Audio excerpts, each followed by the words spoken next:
Hello guys, welcome back to my channel. ఎలా ఉన్నారు అందరూ? నేనైతే మాకు మ్యారేజ్కి వెళ్తున్నాను కాబట్టి రెడీ అవుతున్నాను. సర్లే కానీ నా అవుట్ఫిట్ బాగుంటే కామెంట్స్లో చెప్పండి. ఇదైతే మమ్మీ కుట్టింది అనమాట, అవుట్ఫిట్ ఫ్రమ్ స్క్రాచ్. దీనికి చున్నీ ఉంది, బట్ నాకు ఇప్పుడే వేసుకుంటే రెడీ అవ్వడానికి కంఫర్ట్ ఉండదని చెప్పేసి లాస్ట్కి వేసుకున్నాను అనమాట. మొత్తం వీడియో ఎండింగ్లో కనిపిస్తాను అనమాట మీకు. ఫస్ట్ అయితే ప్రైమర్ పెట్టేసుకున్నాను, తర్వాత పాండ్స్ మాయిశ్చరైజర్ పెట్టేసుకున్నాను. నెక్స్ట్ లాక్మీ ఫౌండేషన్ ఇంకా పాండ్స్ మాయిశ్చరైజర్ రెండు మిక్స్ చేసుకొని పెట్టుకున్నాను అనమాట, స్ట్రోప్ క్రీమ్ లాగా బాగుంటుందని చెప్పేసి. నెక్స్ట్ కాజల్ పెట్టేసుకున్నాను. యాక్చువల్లీ నేను కాజల్ ఎప్పుడైనా లాస్ట్కి పెట్టేదాన్ని, బట్ ఈసారి ఫస్ట్లోనే పెట్టాను, బాగుంటుంది కొంచెం అని చెప్పేసి. కాజల్ పెట్టుకున్నాక ఇంకా నార్మల్గా ఫేస్ పౌడర్ ఉంటుంది కదా, అది ఇంకా లాక్మీ కాంపాక్ట్ పెట్టేసుకున్నాను అనమాట. పెట్టేసుకున్నాక బ్రౌన్ స్టోన్ స్టిక్కర్ ఉండే నా దగ్గర, అది పెట్టుకున్నాను. నా ఫేస్కి బాగా అనిపిస్తుంది అని చెప్పేసి అది పెట్టేసుకున్నాను.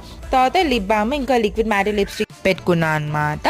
తర్వాత నేనైతే ఇంకా నా దగ్గర ఉన్న సింపుల్ చైన్ ఉండే లైక్ నెక్ పీస్ అనమాట, అది దానికి సెట్ ఇయర్ రింగ్స్ వచ్చాయి, అది పెట్టేసుకున్నాను. తర్వాత హెయిర్ డ్రై చేసేసుకున్నాను. తర్వాత ఇంకా నేను చున్నీ వన్ సైడ్ వేసేసుకొని హెయిర్ కొంచెం సైడ్కి లీవ్ చేసుకొని కర్ల్ చేసుకున్నాను అనమాట. సో నేను మమ్మీ ఎలా ఉన్నాం చెప్పండి.